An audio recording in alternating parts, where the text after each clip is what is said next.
तो सुनीति का बेटा हुआ ध्रुव और सुरुचि का बेटा उत्तम। बहुत ध्यान देकर सुनिएगा। एक दिन की बात है, उत्तम माने सुरुचि के बेटे को उत्तानपाद गोदी लिए बैठे थे। इतने में ध्रुव वहां आया। सुनीति का बेटा ध्रुव 5 साल का था वो। उसने बाहें पसारी, पिताजी मैं भी आपका बेटा हूं, मुझे भी गोदी उठाओ। तो उत्तानपाद को लगा बेटा तो मेरा ये भी है। उत्तम को उतार दिया और ध्रुव को उठा लिया। अब ये सीन देख लिया सुरुचि मैया ने, छोटी रानी ने, कि हमारे बेटे को उतार दिया और हमारी सौत के बेटे को उठा लिया। इतनी हिम्मत उत्तानपाद की। अब देखो उत्तानपाद थोड़ा सुरुचि के वशीभूत भी थे। सुरुचि माने ये जबान के स्वाद, इंद्रियों के टेस्ट, ये सुरुचि हैं। और बड़े बड़े उत्तानपाद इनके वशीभूत रहते हैं। मैंने देखा अपनी आंखों से। करोड़ों करोड़पति लोग होते हैं ना, करोड़ोंपति लोग, तो ट्रेन में जा रहे हो, बाई चांस उनके पास सुरती खत्म हो गई हो। सुरती कितने पैसे की सुरती होती? 2 पैसा की। तो मांगते हैं दूसरों से, जरा सुरती खिलाओ भाई साहब, जरा एक बीड़ी पिलाओ भाई साहब। अब करोड़ोंपति आदमी है, एक बीड़ी मांगता है, थोड़ी तम्बाकू मांगता है। जबान की गुलामी इंसान को कितना नीचे करा देती है। वो तानपाद को जब देखा उसने, सुरुचि ने, कि हमारे बेटे को उतार दिया और हमारी सौत का बेटा उठा लिया, वो भागती हुई आई और ध्रुव की टांग पकड़ के उसको गोदी से खींचा और फेंका दूर। अभागे बालक, तेरे भाग्य में गोद कहां लिखी है? मेरी सौत का बेटा है, तेरे भाग्य में गोदी कहां है? तो मेरी कोख से पैदा हुआ होता, मेरा बेटा बन के पैदा हुआ होता, तब तुझे इस गोदी का अधिकार मिलता। भाग यहां से, अभागे। उत्तानपाद की गोदी में बैठना है तो जंगल जा, तपस्या कर, और तपस्या करके वरदान मांग कि अगली बार तो मेरी कोख से पैदा हो, तब तुझको इस गोदी का अधिकार मिलेगा। भाग यहां से। और धक्के मार के भगाया सुरुचि ने ध्रुव को। 5 साल का नन्हा सा बच्चा रोता हुआ अपनी मां के पास आया और पूरी घटना सुनाई। अभागा बालक मुझे कहा गया है, मुझको मेरे पिता की गोदी से वंचित कर दिया गया। क्या मैं इतना भागा हूं माता जी? सुनीति मैया को अपने बेटे की बातों को सुन के बड़ा कष्ट हुआ। भाई उसका बेटा है, वो उसके बेटे का हक छीना गया। लेकिन सुनीति मां ने अपने आंसू पिए और उसको हिम्मत दिया, बेटा एक काम करो, अब तुझको तेरे पिता की गोदी में दिला नहीं पाऊंगी कि मेरा वहां सम्मान ही नहीं है, मेरी सुनवाई नहीं होती है। अब तुझको उत्तानपाद गोदी में बैठाऊं, ये मेरा बल नहीं है। लेकिन एक पिता और है बेटा, अगर तू मेरा कहा मान ले तो मैं तुझको उस पिता को गोदी में बैठा सकती हूं जो संसार के सारे पिताओं का पिता है, सारे बापों का जो बाप है, उसकी गोदी में अगर तू मेरा कहा मान ले तो वहां मैं तुझको बैठा सकती हूं। कौन सा पिता कहा? परम पिता, परमात्मा। अगर तू मेरा कहा मान ले तो तू जंगल जा, तपस्या कर, और तपस्या करके इस पिता को छोड़, अब तू परम पिता गोदी में बैठ। और 5 साल के बालक की ऊर्जा को सुनीति मैया ने भगवान की प्राप्ति का रास्ता दे दिया। एक बात कहो ना भाई बहनों, अपने बच्चों की ऊर्जा को जरा आप भी अच्छा रास्ता दिया करो। अच्छा रास्ता। ऊर्जा के 2 रास्ते होते हैं भाई बहन। ऊर्जा माने एनर्जी। एनर्जी, मनुष्य के पास जो शक्ति होती है, एनर्जी होती है, उसके 2 रास्ते होते हैं। अगर ऊर्जा को आपने सही रास्ता नहीं दिखाया है, अपने बच्चों की ऊर्जा को, तो पक्का है कि फिर वो गलत रास्ता पकड़ लेंगे। इसको ख्याल रखिएगा। अपने बच्चों को सही रास्ता अगर आपने नहीं दिया, उनकी एनर्जी को, तो गलत रास्ते तो सब खुले ही पड़े हैं चारों तरफ। ड्रग्स चल रहे हैं चकाचक, उड़ता उड़ता पंजाब। हाँ, पंजाब उड़ रहा है पूरा। वो कोई फिल्म थी, कोई गाना वाना था, उड़ता पंजाब। हाँ, पंजाब तो उड़ ही रहा है। अगर आपने सही रास्ता दिया तो दिया, ने गलत रास्ता देना नहीं पड़ेगा आपको, तो सब खुले पड़े, चारों तरफ फैले पड़े। मेरी बात समझिएगा। प्रत्येक माता पिता का धर्म है अपने बच्चों की ऊर्जा को ऊर्ध्वगामी बनाए, उनको सही रास्ते दिखाएं, तो आपके बच्चे जरा आगे बढ़ेंगे। अगर उस पर चूक जाओगे तो गलत रास्ते तो तमाम चल रहे हैं, कोई ना कोई गलत रास्ता पकड़ लेंगे और जीवन का विनाश कर लेंगे अपना। तो सुनीति मैया ने 5 साल के बालक को भगवान की प्राप्ति का रास्ता बता दिया कि भगवान को पाओ बेटा। और हम आप, भागवत की माता कह रही है बेटे से जाओ भगवान को पाओ, और हम अपने बच्चों को एक ही शिक्षा देते हैं क्या, खाली कि पेट भरो, खाली बस पेट भरो, बेटा कुछ करके पेट भर लो। रामायण के उत्तरकांड में लिखा हुआ है, मात पिता बालक नि बोलावहि, उदर भरहु सोई धर्म सिखावहि। माता पिता केवल एक ही शिक्षा देते हैं बच्चों को, बेटा उदर भर लो, पेट भर लो केवल बस। पेट भरना ही संसार की सबसे बड़ी उपलब्धि मानते हैं। जामवंत जी ने हनुमान जी की ऊर्जा को कौन सा रास्ता दिखाया था? हनुमान जी छोटे से बच्चे हैं, हनुमान जी के बारे में आप जान लो भाई बहनों। हनुमान जी के मंदिर में बैठे हो तो ध्यान देकर सुनिएगा। हनुमान जी बहुत बड़े नहीं हैं, हनुमान जी बहुत बच्चे हैं। आप आरती में क्या गाते हो? आरत कीजिए हनुमान, हनुमान युवा की, हनुमान युवा की आरत कीजिए हनुमान लला की। और जामवंत ने अपने उस हनुमान लला की ऊर्जा को क्या दिशा दिया था, तब हनुमान जी बड़े बड़े काम किए जीवन में। राम काज लगी तब अवतारा, राम काज लगी तब अवतारा। सुनताई भयऊ पर्वताकारा, सुनताई भयऊ पर्वताकारा।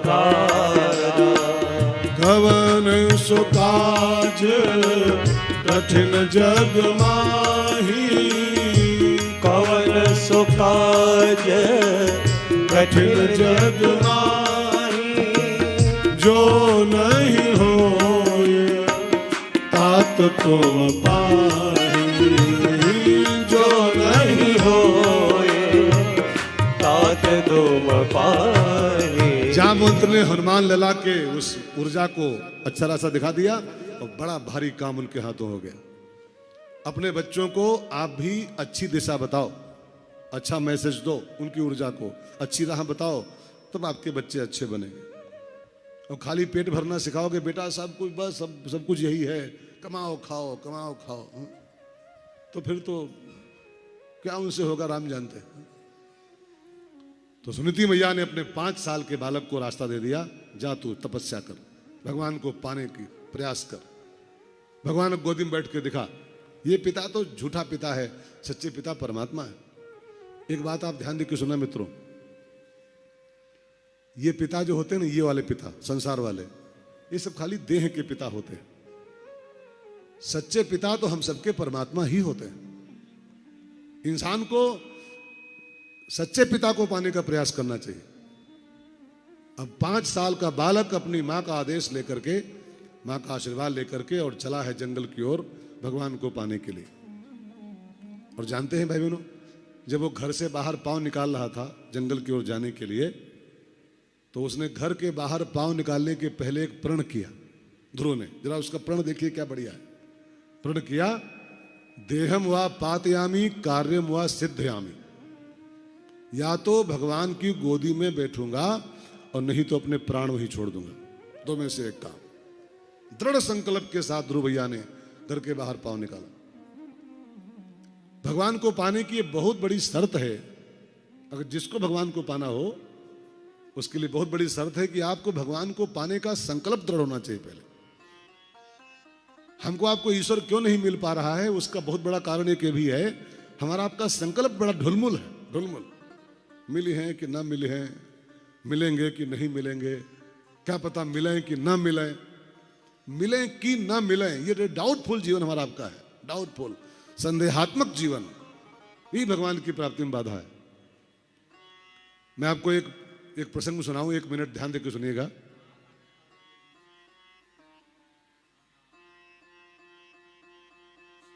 ये क्या करता रहता है, लोग कल भी यही कर रहा था, आज भी यही कर रहा है। गोविंद मेरो है, गोपाल मेरो है, गोविंद मेरो है, गोपाल मेरो है, गोविंद मेरो है, गोपाल मेरो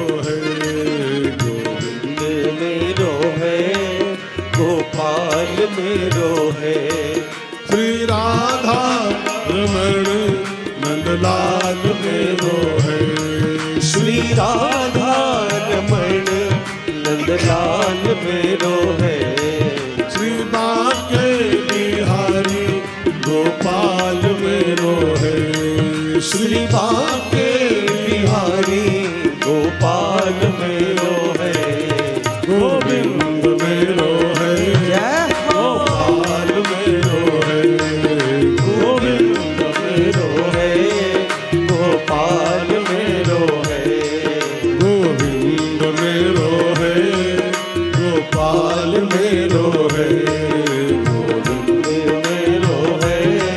गोपाल मेरो है। रामायण में दो लोग हैं, अंगद और हनुमान। ध्यान देके सुनना, दोनों राम के दूत हैं और दोनों के अगर बल की तुलना करो तो अंगद हनुमान से 21 है। अंगद को आप हल्के में लीजिएगा, हनुमान से 21 है, वो हनुमान 19 है उसके आगे।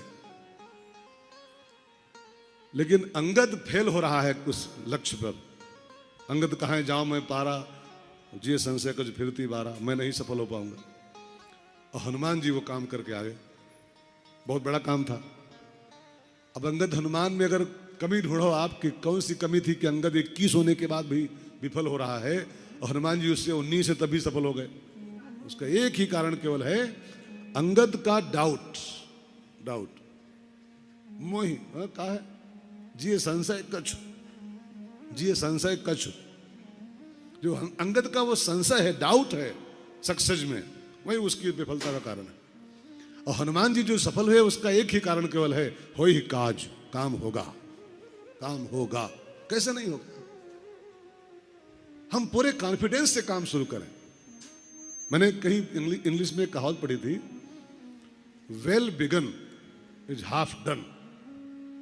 अगर आपकी शुरुआत अच्छी आपने कर दिया है काम की, तो अच्छी शुरुआत होते ही आप हाफ डन कर दी, आधी सफलता तो उसी पल आप आ गए।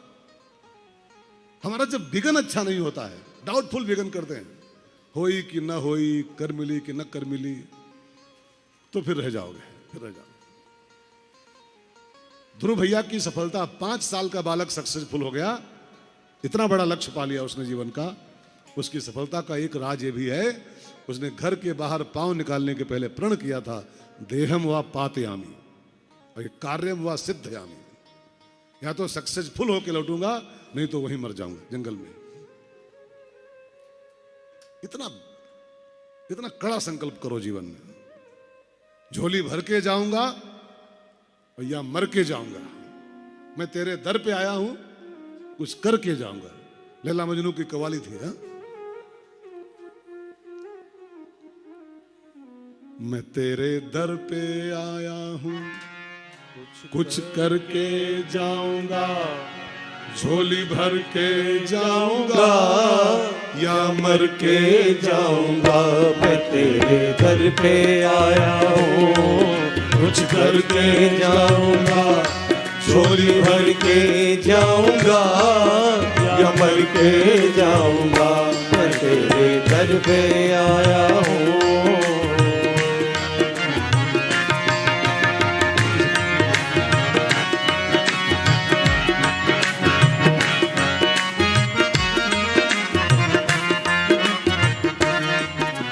गाना गाने का हमारा इरादा नहीं है, लेकिन कुछ कहने का इरादा है। झोली भर के जाऊंगा, कार्यम व सिद्धयामी, मैं मर के जाऊंगा, देहम व पातयामी। बिल्कुल सेम उसका ट्रांसलेशन है गाना, ये इसी श्लोक का ट्रांसलेशन। अब ध्रुव भैया निकले घर से भगवान को पाने की उत्कट इच्छा लेकर के। जानते हैं क्या हुआ? बस जंगल में प्रवेश किया था, नगर को क्रॉस करके, और जंगल में एंट्री ही किया था कि सामने से नारद जी पधारे। नारद जी सदगुरु हैं, ध्यान देके सुनना। और सदगुरु आपको ढूंढना नहीं पड़ेगा, सदगुरु आपको मिल जाएगा स्वयं ढूंढता हुआ। बस शर्त क्या है कि आपके अंदर परमात्मा को पाने की उत्कट इच्छा होनी चाहिए। भगवान को पाने की उत्कट माने प्रबल इच्छा लेके आप आगे बढ़ो, तो आपको भगवान को पाने का रास्ता दिखाने के लिए सदगुरु का रूप बना के स्वयं भगवान पहुंच जाते हैं। गुरु को खोजना नहीं पड़ता है, गुरु आपको ही मिल जाएगा अपने आप। कई लोग मुझे मिलते हैं, महाराज जी गुरु ढूंढ रहा हूं। 5 साल से गुरु ढूंढ रहा हूं, अच्छा गुरु नहीं मिल रहा है कोई। हाँ? आप ढूंढ पाओगे गुरु? अब ढूंढोगे गुरु घंटाल, गुरु आप नहीं ढूंढ सकते हो। आप तो बस निकलो, निकलो, कदम बढ़ाओ ईश्वर की ओर। तो ईश्वर ही गुरु, साक्षात पर ब्रह्म, परमात्मा ही गुरु बन के आपको रास्ता दिखाने के लिए सामने आ जाएगा। नारद जी ध्रुव के सामने आए। ध्रुव ने देवर्षि नारद को साष्टांग प्रणाम किया। नारद जी ने ध्रुव के माथे पर हाथ रखा और पूछा, बेटा तुम्हारी 5 साल की अवस्था है, कहां जा रहे हो जंगल की ओर? बियाबान जंगल कहां जा रहे हो, कितने? तो ध्रुव ने कहा, प्रभु जी, गुरुदेव, संसार ने ठोकर मारा है तो ठाकुर जी को पाने जा रहा हूं। एक बात कहूं ना, इस वाक्य को जरा ध्यान देकर सुनिएगा। संसार ठोकर मारे और आप उस ठोकर से रो ना, ठाकुर की ओर चल पड़ो, तो ठोकर भी वरदान होती है। वो ठोकर फिर अभिशाप नहीं है, वो पुण्य का फल होती है, पुण्य का फल। हमारा आपका क्या हाल है? ठोकर लगती है तो हम लोग नास्तिक हो लेते हैं। जब कोई चोट लगती है, कुछ नुकसान हो जाता है, तो हम भक्त होने के बजाय नास्तिक हो जाते हैं। कह रहे हम मंदिर जाते थे, मेरी दुकान नहीं चल रही है, हम इतने साल मंदिर गए, हमारा पोता नहीं हो रहा है, अब आज के बाद मंदिर नहीं जाएंगे। ठोकर लगे तो नास्तिक होने के बजाय और आपकी भक्ति बढ़े, ठोकर में ठाकुर के और करीब आओ। तब जानना कि आपको वो ठोकर नहीं थी, वो वरदान था आपके जीवन में। ध्रुव भैया क्या कह रहा है? संसार ने लात मारी है ना, संसार ने ठोकर मारी है, और ठाकुर को पाने जा रहा हूं, ठाकुर की ओर जा रहा हूं। विभीषण को लात मारी रावण ने, विभीषण कहां गया? रोया नहीं, रोया नहीं। न कोर्ट गया हो कि हमारे भाई ने हमको मारा है, इसके ऊपर मैं केस करूंगा। हाँ, कोर्ट नहीं गया, नहाया किया। वो ठाकुर, ठोकर लगी रावण की और ठाकुर की ओर चल पड़ा। देखी हूं जाए चरण जल जाता, अरुण मृदुल सेवक सुखदाता, जे पद परस तरी रिसनारी, दंड कानन पावनकारी। उन चरणों में जाऊंगा मैं सीधे। ठोकर लगे और ठाकुर की ओर चल पड़ो। ध्रुव ने कहा, संसार ने ठुकराया है तो ठाकुर की गोदी में बैठने जा रहा हूं, और घर से निकला हूं कसम खा के गुरुदेव कि भगवान की गोदी में बैठ के आऊंगा। तो नारद जी को लगा कि ये बालक जा तो रहा है ईश्वर को पाने के भाव से, इसका प्रण भी बहुत कड़क है कि भगवान को पाना चाहता है, बट ये विदाउट गुरु जा रहा है, और विदाउट गुरु ईश्वर नहीं मिलता है किसी को, विद गुरु मिलता है। आपको ये बात ध्यान रखनी चाहिए, भगवान को पाने का जो रास्ता है वो वाया गुरु निकलता है, वाया गुरु। सरदारों के यहाँ सिख धर्म में जो उनका स्थान बनता है, जो धार्मिक स्थान, उसका नाम क्या है? गुरुद्वारा। गुरुद्वारा माने क्या होता है? भगवान को पाने का जो द्वार है वो गुरु ही है। जब तक आप गुरु रूपी द्वार से नहीं गुजरोगे, गुरुद्वारे से, तब तक आपको ईश्वर की प्राप्ति सुलभ नहीं होगी। गुरु वास्तव में द्वार है। सिख धर्म गुरु पर ही पूरा टिक गया। अब सिखों के यहां जगह गुरु ग्रंथ साहिब, वाहे गुरु, गुरुद्वारा, सब गुरु पर ही टिका हो धर्म पूरा है। तो किसी सिख ने, जो महापुरुष था, उसने उत्तर दिया, अगर गुरु ठीक से कृपा कर दे, गुरु ठीक से में मिल जाए तो भगवान तो आगे पीछे घूमता है ना। सिख धर्म में पूरी महिमा गुरु की गाई गई है, पूरी महिमा गुरु की। गुरु ठीक से कृपा कर दे तो भगवान तो फिर क्या कहना, वो तो आपकी जेब में आ जाएगा, आपकी मुट्ठी में आ जाएगा। राम दुआरे तुम रखवारे, होत न आज्ञा बिनु पैसारे। जब तक गुरु कृपा ना हो तब तक राम कहां मिलने वाले हैं। तो नारद जी को लगा कि जा तो रहा है ईश्वर को पाने, बट बिना गुरु के जा रहा है, और बिना गुरु ईश्वर नहीं मिलने वाला। तो ऐसा करता हूं, मैं ही इसका गुरु बन लेता हूं। भगवान को पाना चाहता है तो बेचारा पा ही जाए, फिर मैं गुरु बन लेता हूं इसका।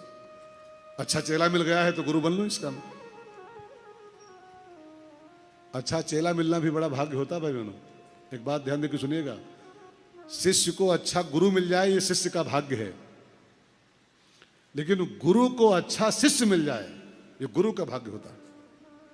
कई चेला ऐसे मिलते हैं जो गुरु का बेड़ा गर्क कर देते हैं जी। अभी देखो वो नाम नहीं लूंगा मैं, प्रयागराज के महात्मा जी, हाँ, चेलों ने उनको मारा, उनका लुटिया डुबा दिया उनके। तो अच्छे चेला मिलना भी बड़ा भाग्य होता है। अच्छा गुरु मिलना तो भाग्य है ही है। अच्छा शिष्य मिल जाए विवेकानंद की तरह, रामकृष्ण परमहंस को, तो रामकृष्ण परमहंस का भाग्य है। ध्यान रखना भाई बहनों, विवेकानंद को रामकृष्ण परमहंस के ऐसा गुरु मिला था, ये सामान्य बात है। लेकिन रामकृष्ण परमहंस को विवेकानंद के ऐसा शिष्य मिल गया था, ये उनका सद्भाग्य था। तो नारद जी को लगा बढ़िया चेला मिल रहा है, तो देर काहे करूं, मैं इसका गुरु बन लेता हूं। और नारद जी ने ध्रुव को दीक्षा दे दिया। और दीक्षा में उसको मंत्र दिया, ओम नमो भगवते वासुदेवाय, और आज्ञा दी, बेटा वृंदावन जाओ, इसी मंत्र का जाप करो, तुम्हें ईश्वर की प्राप्ति अति शीघ्र होगी। और नारद जी से उसको दीक्षा मिल गई। मैं आपसे पूछूं, दीक्षा माने क्या होता है? कोई बताएगा आप में से? तो मैं आगे बढ़ूं। दीक्षा मीन्स नाम दान, नाम लेना, हा?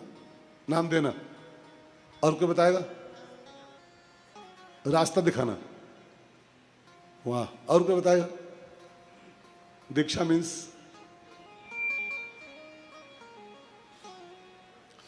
दीक्षा शब्द की बहुत बढ़िया परिभाषा है, ध्यान देकर सुनिएगा आप लोग। दीक्षा शब्द में दो अक्षर है, दी और छा। दी माने होता है दीपन, दीपन करना। दी माने दीपन, दीपन माने हमारे बुझे हुए चिराग को जला देना, उसको दीपन कहते हैं। जैसे कृष्ण के गुरु का नाम क्या है? संदीपन। संदीपन जो हमारे ज्ञान की बुझी हुई ज्योति को दीप्त कर दे। तो दीक्षा का जो दी है, इस दी का अर्थ होता है दीपन कर देना। जब हम किसी गुरु के पास जाते हैं तो हमारा दीपन हो जाता है। जैसे उदाहरण के लिए एक बुझी मोमबत्ती, एक जली मोमबत्ती, ठीक है ना। अब बुझी हुई मोमबत्ती जली के संपर्क में आए, क्या होगा? बुझी मोमबत्ती जली के टच में आए तो जली रही है, जली रही, एलाइटेंड। लेकिन जब बुझी जली के टच में आती है तो बुझी हुई जल पड़ती, ठीक है ना। तो जब हम किसी गुरु के टच में आते हैं तो पहला काम होता है, दी माने दीपन हो जाता है हमारा, दीपन। हम जल पड़ते हैं, हमारी ज्योत जल पड़ती। और दूसरा अक्षर दीक्षा का है छा, और छा माने होता है शांति। शांति, शांति मीन्स, शांति शब्द का अर्थ क्या करेंगे? शांति नहीं, शांति। शांति, शांति शब्द का हिंदी अर्थ होता है, अंग्रेजी में बोले तो पेशेंस। पेशेंस मीन्स, जरा जल्दी बताओ, पेशेंस माने क्या होता है?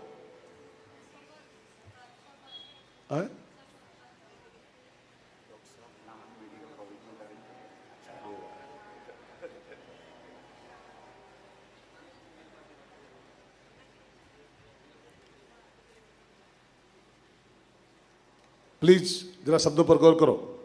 छा माने शांति, और शांति का अर्थ होता है पेशेंस। माने सबर, धीरज, धीरज, धैर्य, पेशेंस, यही सब अर्थ होते हैं फिलहाल, आप जानते हो बहुत। धैर्य, ये भी गुरु की कृपा से मिलता है। धैर्य, पेशेंस, छा, शांति। जलाएगा तो है ही है, लेकिन आपको प्रतीक्षा करना भी सिखाएगा वो, कि धरहु धीर, धरहु धीर। नारद जी की दीक्षा पा गई पार्वती मैया, कितना पेशेंस उसके अंदर है।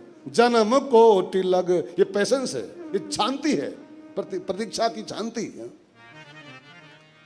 जन्म कोटि लग रगरी हमारी, जन्म कोटि लगे रगर हमारी, बरहु शंभुनत रहु कुमारी, जन्म कोटि लगे रगर हमारी।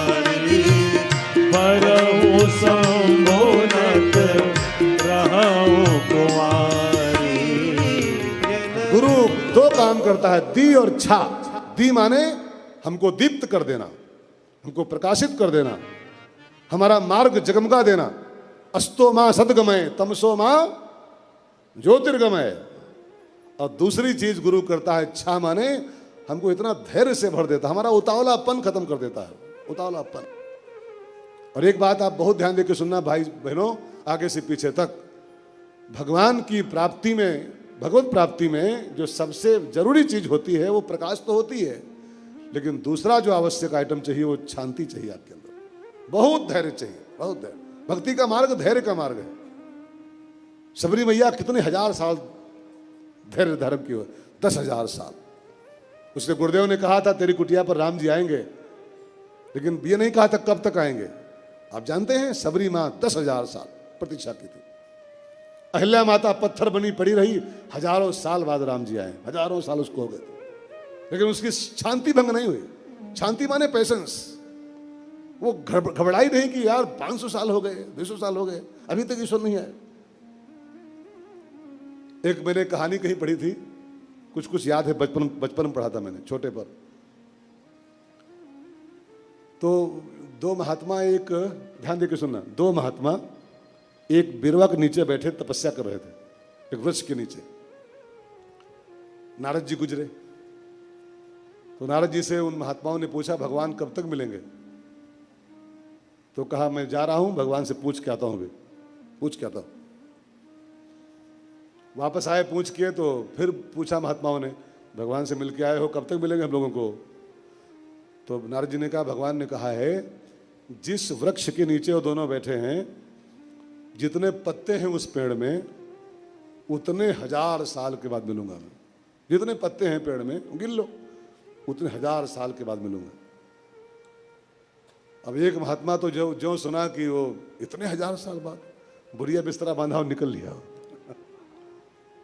बुढ़िया बिस्तरा बांधी निकल लिया कि इतने 1000 साल, ऐसी तैसी निकल गया। या दूसरा महात्मा कहा अरे भगवान ने वादा कर दिया है तो आएंगे जरूर। हो जानते क्या हुआ? उसी पल आ गए, उसी पल आ गए। आपका पेशेंस नहीं डगमग होना चाहिए, आपका धैर्य, धर्म के फील्ड में पांव रखो तो आपका पेशेंस, आपकी शांति बहुत प्रबल होनी चाहिए। ये दोनों काम गुरु करता है, दी एंड छा, दीक्षा। नारद जी से ध्रुव को दीक्षा मिली, दीक्षा में उसको मंत्र मिला ओम नमो भगवते वासुदेवाय, आज्ञा मिली वृंदावन जाओ, इसका जाप करो, तुमको ईश्वर जल्दी मिलेगा। अब नारद जी वृंदावन आए, ध्रुव भैया वृंदावन आए, जमुना में स्नान किया, कदम के नीचे आसन लगाया और बैठ गए ओम नमो भगवते वासुदेवाय का जाप करने में। सब लोग जपो, थोड़ा सा गाओ इस मंत्र को, सब लोग गाइएगा पहले। ओम नमो,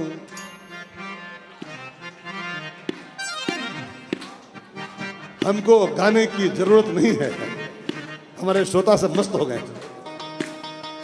गाओ।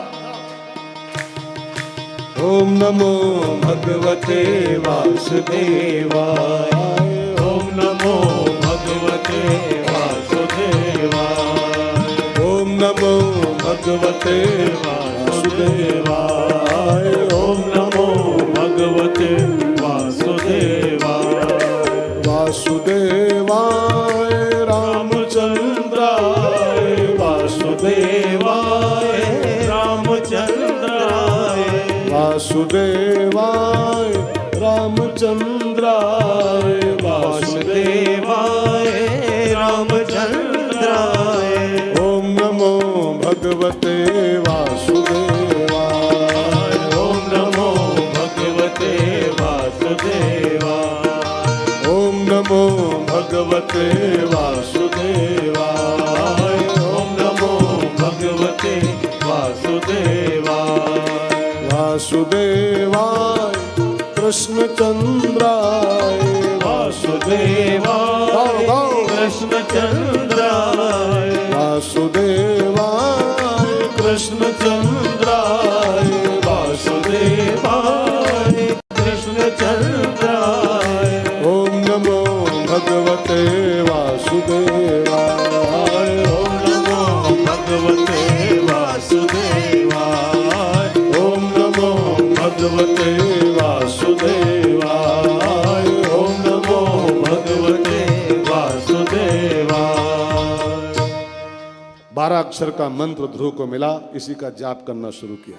ध्यान देके सुनना मित्रों, मंत्र जब तक गुरु से न मिले मंत्र वो कारगर नहीं होता है, वो मंत्र एक्टिव नहीं होता है, वो डीएक्टिव रहता है। कोई माने कि ये तो हमको याद है बचपन से, तो हम तो बहुत पहले पढ़ लिए थे किताब में। किताब में पढ़े मंत्र काम नहीं करते हैं।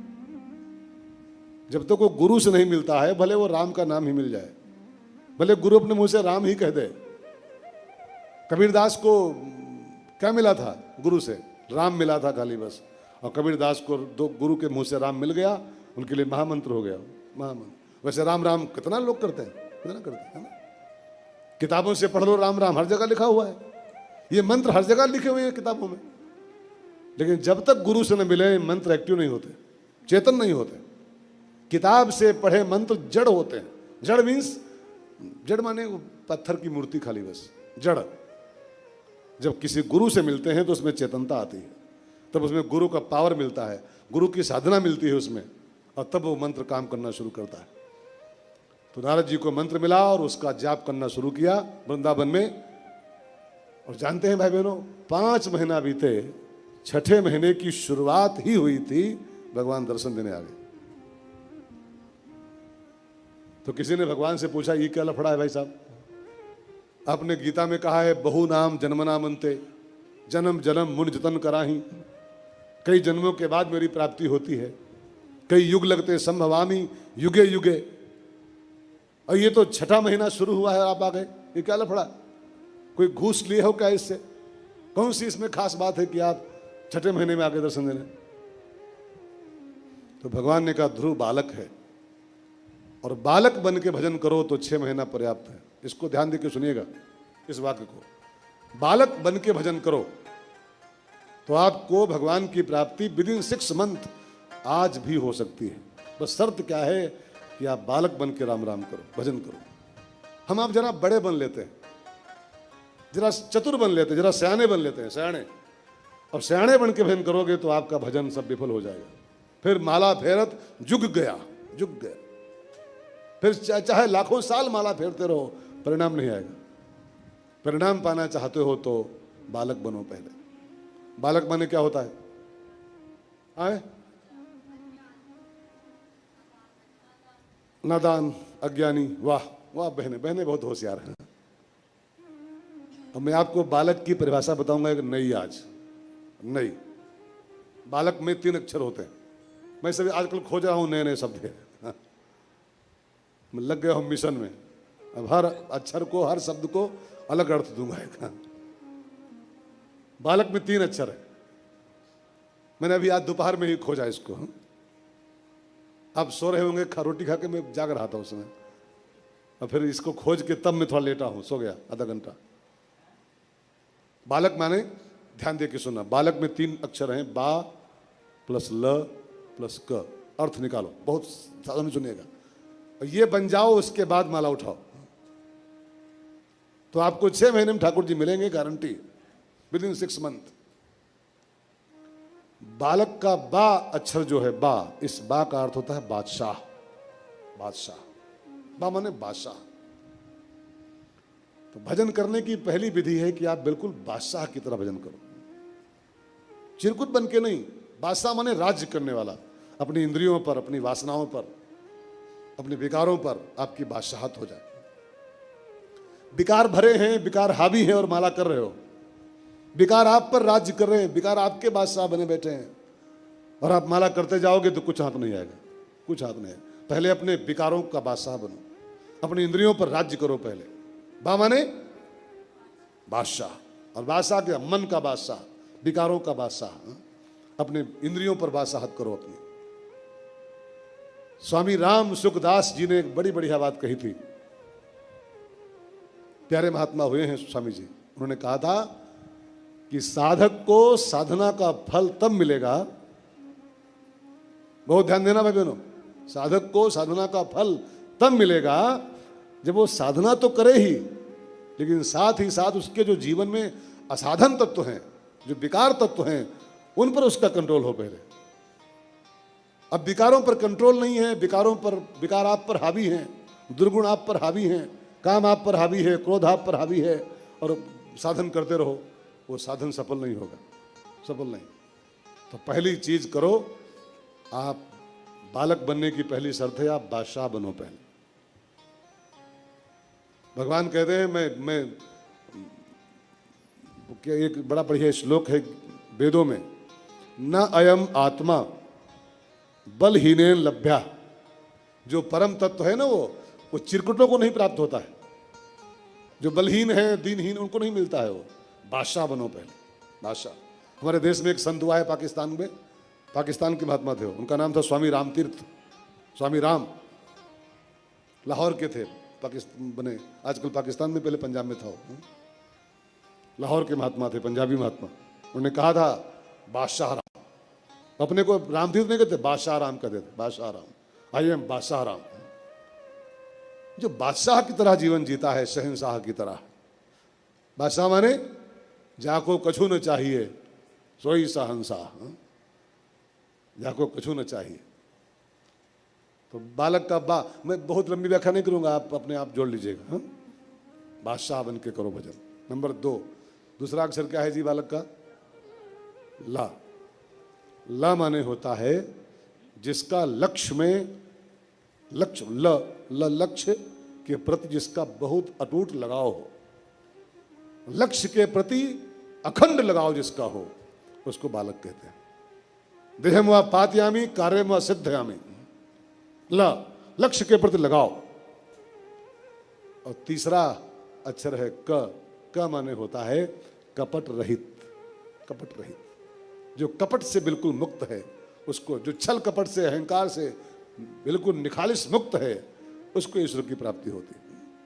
भगवान ने कहा है मोह कपट छल छिद्र न भावा, निर्मल मन जन सो मोहि पावा। जो कपट मुक्त है वही मुझे पा सकता है। ठीक है, तो बा माने बादशाह की तरह भजन करो। नंबर 2, ला माने लक्ष्य पर बिल्कुल आपका अटूट लगाव रहे, और का माने कपट रहित रहो। अगर 3 काम आपके जीवन में है तो 6 महीना बहुत पर्याप्त है ईश्वर को पाने, काफी है, काफी। हाँ, ठोको ठोको, मेहनत किया है मैंने यार, आपको नया शब्द खोजा है, नई परिभाषा बालक की है। हाँ? भगवान ध्रुव के सामने प्रकट हुए, दर्शन दिया। अब ध्रुव भैया तो आंखें मूंदे बैठे थे, भगवान सामने खड़े प्रतीक्षा कर रहे, कब आंखें खोले, कब हम इसको दर्शन दें।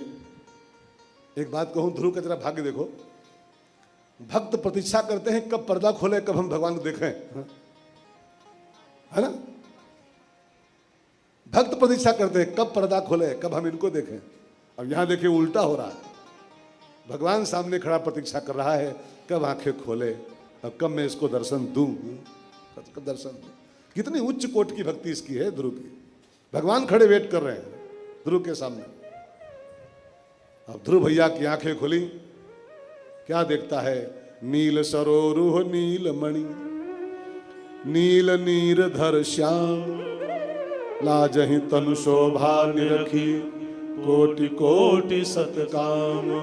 भगवान को जब सामने खड़ा देखा तो ध्रुव भैया ने हाथ जोड़े, उसकी आंखों में आंसू भराए, और उसके मन में भाव हुआ कि मैं भगवान की स्तुति करूं, भगवान के लिए मैं कुछ गाऊं, कुछ पढ़ूं, कुछ इस भागवत पढ़िए, कभी उसके श्लोक पढ़िए ध्रुव के कहे हुए, आनंद आता है। 5 साल का बालक कैसे कैसे याद हो गया उसको।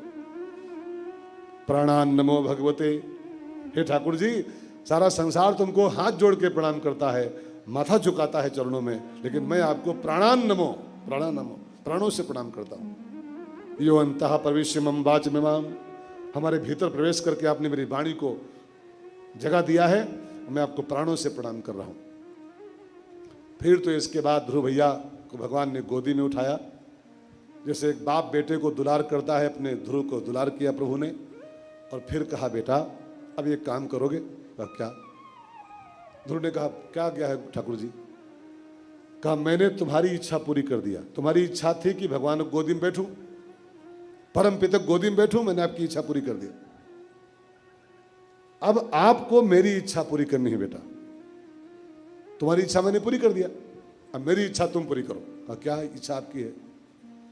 कहा मेरी इच्छा है तुम घर लौट जाओ, तुम्हारे पिताजी तुम्हारे आने के बाद बड़े दुखी हो रहे हैं, तुम ज्यों घर जाओगे तुमको स्वागत करेंगे और तुम्हें गद्दी सौंप देंगे, जाके राज्य करो, शादी करो, एक दो बच्चे हों आपके, कुछ संसार का विस्तार हो, संसार की ड्यूटी पूरी करो, और फिर जब चौथापन आए तब जंगल में फिर आना, तब मैं तुमको अपने धाम में बुलाऊंगा और ध्रुव तारा बनाऊंगा, चमकाऊंगा संसार में।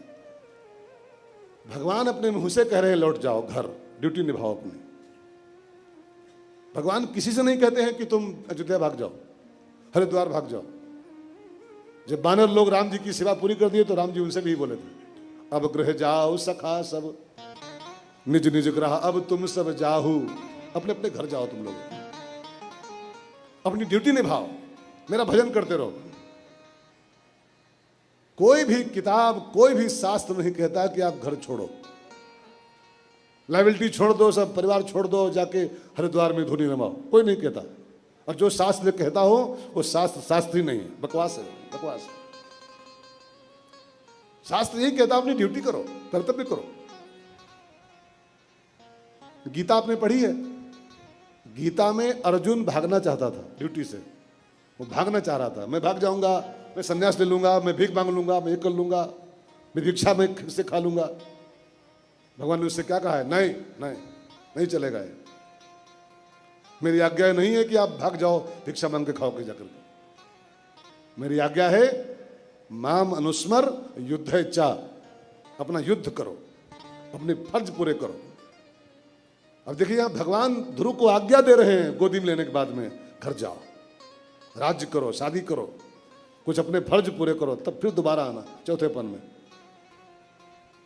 अब भगवान की आज्ञा से ध्रुव भैया वापस राज्य में आए हैं, उत्तानपाद ने उनका स्वागत किया है और ध्रुव की गद्दी कर दिया उत्तानपाद जी ने स्वागत के बाद, और स्वयं चले गए जंगल को सुनीति मैया के साथ। अब ध्रुव का राज्य शुरू हुआ और लिखा है कि उनके राजा बनने के बाद 2 शादी हुई ध्रुव जी की। एक का नाम था भ्रमी, रानी का नाम, और ध्रुव की दूसरी रानी का नाम था इला, भ्रमी एंड इला। भ्रमी से ध्रुव के 2 पुत्र हुए, 2 बेटे, कल्प एंड वत्सर, ध्यान देकर सुनना। और इला से बेटा हो उसका नाम था उत्कल, उत्कल। भागवत में लिखा है ध्रुव भैया ने राज्य किया 36,000 साल तक, धरती पर राज्य किया, खूब संसार के मौज किए। और जब उसका चौथापन आया तो अपने बेटे उत्कल को गद्दी सौंपी, बड़े बेटे को, और स्वयं चले गए चौथेपन में जंगल। भगवान ने विमान भेजा उनके लिए, अब विमान में सवार होकर ध्रुव भैया परमधाम गए। भगवान ने ध्रुव तारा बना के उनको चमका दिया, यहाँ भी राज्य किए और यहाँ से गए तो वहाँ भी राज्य कर रहे हैं, चमचमा रहे हैं।